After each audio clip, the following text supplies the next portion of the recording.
CIA'in tam 634 suikast girişiminden sağ kurtulan, zehirli prolardan ve patlayan deniz kabuklarından kaçarak hayatta kalmayı bir sanat haline getiren, Amerika'nın burnunun dibinde komünist devlet kurarak dünyayı nükleer savaşın eşiğine getiren, 50 yıl boyunca dünyanın en güçlü ülkelerine kafa tutan Fidel Castro. Küba lideri Fidel Castro 1959 ve 2008 yılları arasında ülkesini yönetmiş, bu alanda bilinen tüm rekorları alt üst etmiştir. Tüm dünyanın konuştuğu Küba lideri Castro, Batı Yarımküre'deki ilk komünist devleti kurmuştur. Peki kimdi bu adam ve nasıl bir mücadeleye girecekti? Fidel Castro 13 Ağustos 1926'da doğdu. Babası İspanyol göçmeni bir şeker kamışı çiftçisiydi. Genç Castro Makuz tarihini değiştirmek adına hukuk okudu. Seçimlere girmeyi kafasına koymuştu ki 1952'de General Batista'nın darbe yapmasıyla planları suya düştü. Castro'nun bu darbeden edindiği deneyim bu coğrafyada sadece silah konuşurdu.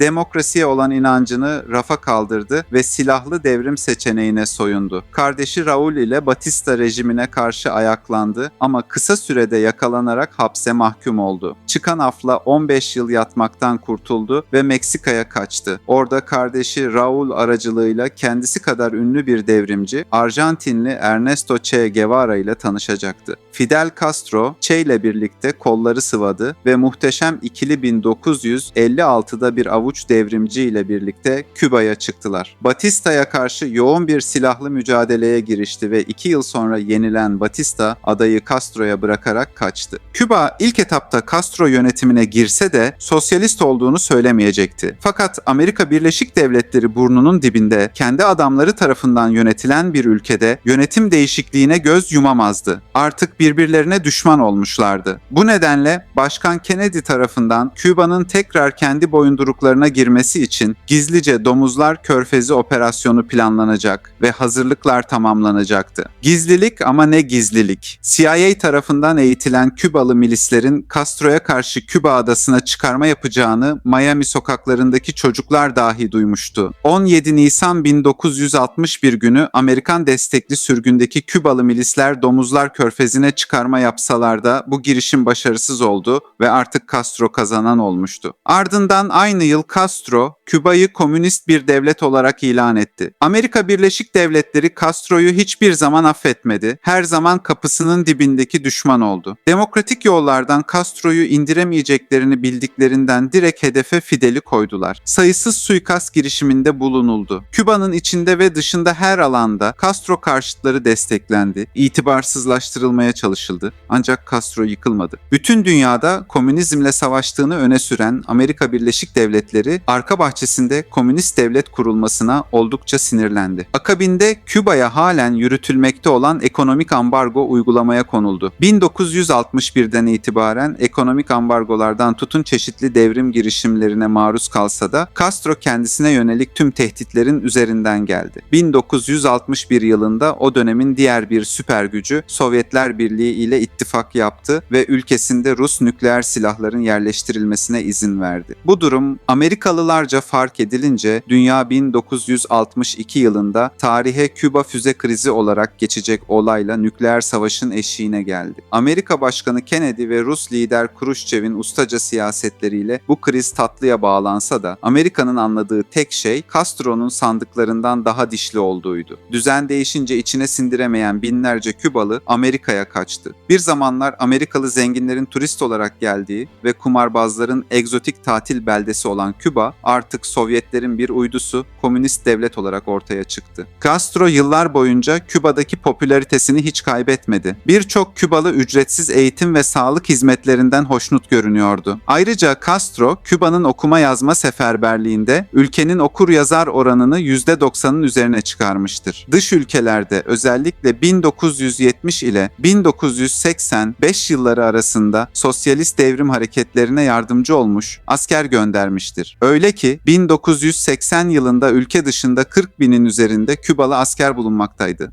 Sovyetler yıkılana dek Küba'ya oldukça yardım etti. SSCB dağılmasının ardından Küba'ya yapılan yardımlar kesildi ve kriz başladı. Turizm alanında yabancı yatırımlara izin verildi. Ülke hala komünist rejimle idare edilse de Küba'dan çok Fidel Castro'nun hayatı ve yaşadıklarının şöhreti tarihe geçmiştir. 26 Eylül 1960'da BM Genel Kurulu'nda yaptığı 4 saat 29 dakikalık konuşma hala kırılmamış bir rekordur. Fidel Castro hayatına en çok kastedilen liderlerden biri olmuştur. Çoğunlukla CIA'in parmağı olan sayısız suikast girişiminden kurtulmuştur. Küba Güvenlik Bakanı'na göre Castro'yu öldürmek için 634 denemede bulunulmuştur. Castro'ya suikast için zehirli puro ya da zehirli dalış elbisesi yollanmış, bir keresinde de eski sevgilisi kullanılmış, fakat eski sevgilisi sonunda suikastı dayanamayıp itiraf edince Castro suikasttan kurtulmuştur. Ayrıca imajını sarsmak için komik de olsa kimyasallar kullanılarak sakalları döktürülmeye çalışılmıştır. Bu sebepten eğer suikastten kurtulmak olimpik bir spor olsaydı altın madalya benim olurdu diyecekti. Castro'nun kızlarından Arena Fernandez Amerika'ya kaçarak sahibi olduğu radyoda Miami'de babasının politikalarını eleştirmektedir. Her ne kadar dünyada belirli bir kesim üzerinde olumsuz bir etkiye sahip olsa da Castro ile sağlık ve eğitim hizmetleri tabana yayıldı ve ücretsiz hale getirildi. Ülke bugün bile her 100 kişiye düşen